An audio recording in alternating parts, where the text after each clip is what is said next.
Hi guys, how you doing? It's Lisa here from the Ballet Blog and Perfect Form Physio, and I wanted to start doing some videos because I'm getting so many questions that I'm struggling to actually get articles written and things like that to answer them all. So I thought I'd do a series of videos that answered them with me answering in person. So the first one we have today is from a teacher named Natalie, and she asks, "Dear Lisa, any advice on how to get a very talented dancer to stop over-rotating his first position? I have serious concerns about his future if he continues to work in this fashion. Besides turning out too much, he works with his arms behind him in second to help balance himself. Are there any specific injuries that could come his way because of this stance? Thank you for any advice you can give, Natalie." And thank you, Natalie, for that question. Now, the biggest and most obvious injuries that come from really over-rotating and screwing the feet are injuries to the knee. This is because the thigh bone will be slightly rotated forward and then the lower leg will be really rotated outwards. This creates a torsional stress through the knee, and so this can lead to all kinds of knee issues ranging from patellofemoral pain to Osgood-Schlatter's disease, to issues with the meniscus on the pads of cartilage inside the knee, or also the medial collateral ligament on the inside of the knee. Now, I'll see if I can post some links to explain what each of those are, but definitely any rotational strain through the knee, either when standing in fifth or in first, over-rotated, but especially on fondue, and that is a very, very real concern, so you're right to be worried about him working in an overturned position. The other injuries that you can get are from where the dancer struggles to actually support up the inside of the ankle. So if the legs are overturning, then you can start getting irritation of the FHL tendon or the tibialis posterior tendon, where they wrap around the inside of the ankle if the foot is not stable enough to control that level of rotation. This can result in a lot of inflammation and irritation around the back of the ankle, so especially if when pointing he's getting any jamming in the back of the ankle, this may be what is causing that. The other issue that a lot of people get from overturning is actually developing bunions, because as the foot is overpressed, it tends to roll in and pressure is there on the inside of the big toe. I'll put a link through to some photos of that as well, but that is something that we really need to be careful of, especially when working in fifth and especially when doing a dégagé to the back and really pressing on the big toe. As you say, he's also carrying his arms back to stabilize himself. Chances are he's actually tilting his hips forward, arching his back to achieve that overturned posture. So this is something that we need to be very, very careful of. Often this is due to tension in the front of the hips, which can often be resolved by more correct training and stretching out through the front of the hips, but engaging the deeper turnout muscles in a bit more of an effective way.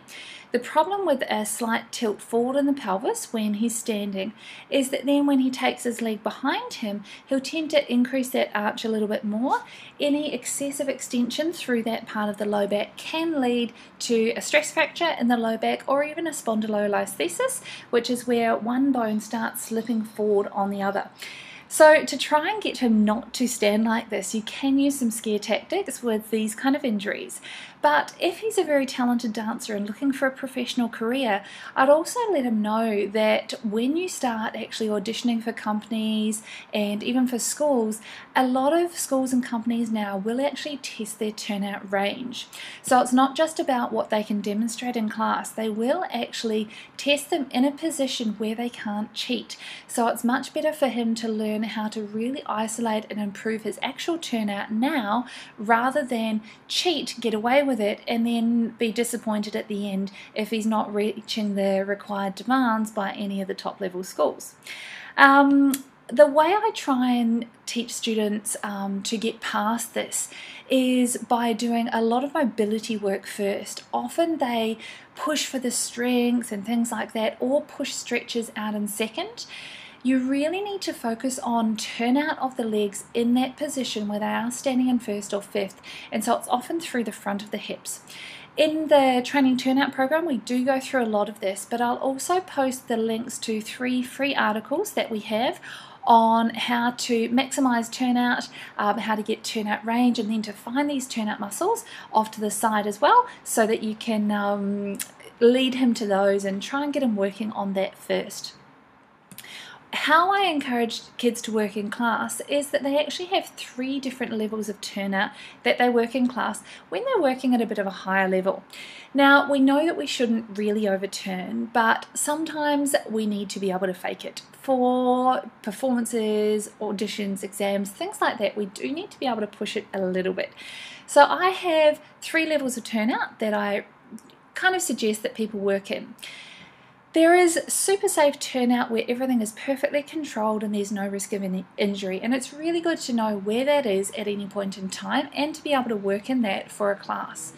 Then we have what I consider working turnout, which is where you're testing it a little bit, but you can still control the knees over the toes and keep everything nicely aligned. Then we have what I consider performance or audition turnout, which is where you start to push it a little bit. Not too much, but a little bit.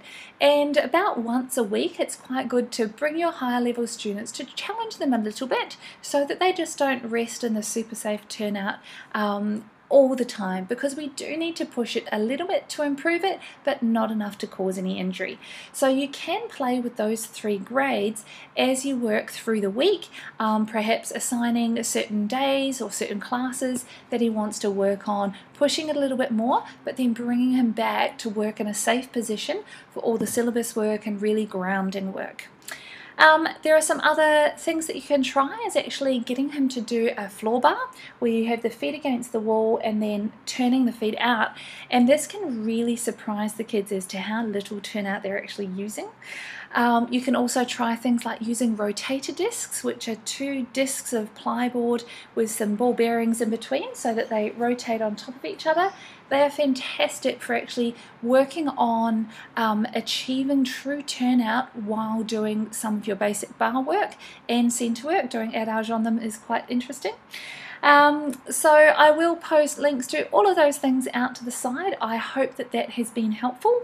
Like I said, sometimes with the young ones you do need to use scare tactics. Often when we're young and dancing, we feel pretty invincible, especially if he hasn't had an injury before. And often it's not until you have one of those very badly timed injuries, which happens just before an exam or just before an audition, that can really kind of shake the boat a little bit. So ideally, if we can get him working in a much safer way, we should be able to prevent those kind of injuries. If you can scare him with a few of those injuries that I've described, knee issues can be very hard to recover from, so it's much better to prevent those, and of course any injury falls into that. So I do hope this has answered your question. Let me know if you have any more, and I'll see you soon.